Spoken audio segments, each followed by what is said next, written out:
When life takes an unexpected turn, St. Rose Dominican St. Martin Hospital's emergency department is ready 24/7 to provide immediate and comprehensive care for you and your family. Here to share more is Medical Director Dr. Christopher Chang. Good morning. Good morning. Thanks for having me. Pleasure. Yeah, it's great to have you in. Let's kind of start off with a bit of a baseline here. So what is the difference between urgent care and emergency services? Yeah, it's really complicated and people use the words interchangeably, but the difference is that at Dignity Health we are staffed 24/7, 365 for any life-threatening problems, heart attacks, strokes, major bleeding, trauma.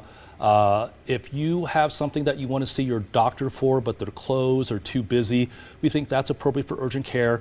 Anything else is for the emergency department. Yeah, kind of similarly following on from that, when should someone head out to the emergency room versus calling 911 and asking for, for services? Once you've made the decision to go to the emergency department and you can't get there safely, or your loved one safely, then it's 911. There are many things that are time dependent, heart attacks, strokes.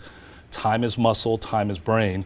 And the faster you get there, the faster we can treat you and the faster we can make you better. Right. Now, this might seem a bit of an obvious question, but why is it really so important to have access to emergency services really close to home? This affects our rural communities much more than our cities. You can be an hour and a half away from major life-saving interventions. And then the healthcare system is so complicated, you need someone to help navigate it. Not every hospital has everything you need, and we need that expertise to help us get to where we need to go. Again, time is critical for trauma, for sepsis, for heart attacks and strokes.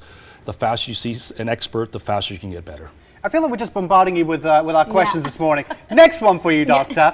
Flu season. We're here right now. It's the time of year when everyone's gathering inside again, holiday gatherings, and flu's prevalent again. What type of symptoms should people be looking out for? And are there any new variants this year that aren't contained with the flu vaccine? The flu this year is elevating now, so we're seeing bigger and bigger, but the virulence isn't that bad, so people aren't getting very sick. It's the same symptoms. It's fevers, chills, nausea, vomiting, cough, runny nose, sore throats, muscle aches, fatigue. The man flu is prevalent everywhere. We see this much more than anywhere else. The variability of it is difficult, meaning kids will get different symptoms than adults. So we see this huge range, and it doesn't quite make sense, but the viruses affect people differently. And all of those can be the same virus.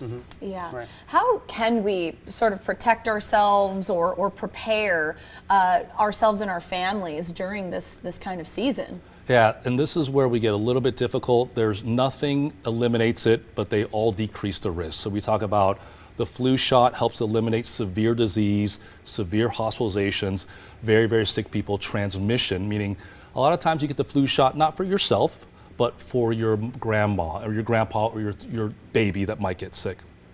Washing hands is not perfect, but that has been beneficial. We make our 5-year-old and 3-year-old wash their hands the second they come home, take off their shoes before they eat their food, covering your mouth for a cough or a sneeze. Isolation when you're sick. The most contagious you are is when you have a fever. So you're probably contagious a day before your symptoms, and that's where people don't know they're sick, to about 5 days afterwards. So that whole time you're probably contagious, but when you have a fever, you're probably most contagious, and that's when you should probably stay away from people that can get sick. Yeah. Another thing obviously associated with the emergency room and 24/7 care, and you mentioned it earlier, the heart attacks. It's something that obviously, is very concerning for people. Chest pains is one of those signs that people lean towards, and some people kind of offer as indigestion or whatever. But what other symptoms or signs should people be looking out for before making that call or that journey to the emergency room? The classic symptoms, the elephant sitting in your chest, going to your left chest or your jaw, only happens in about a third of patients. 2/3, the vast majority of people with heart attacks have atypical symptoms. Shortness of breath, nausea, sweating, indigestion, fatigue, lightheadedness.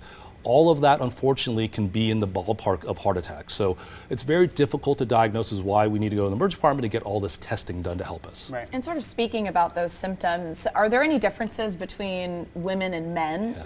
Absolutely. Alluded to this earlier, there's the man flu, which we always make fun of. There is this thought that women don't get heart attacks as often as men. We hear this all the time. That's absolutely wrong. Heart disease is the #1 killer in women.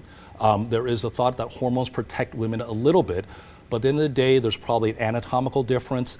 They may present differently, meaning they may ignore their symptoms more. They may just blow it off as something else. So women present later. So all these things kind of get wrapped up, and they do present atypically. So absolutely, anything that you're concerned about, you should get checked out. Yeah, good advice. Dr. Chang, thank you so much for coming in this morning, answering those you. questions.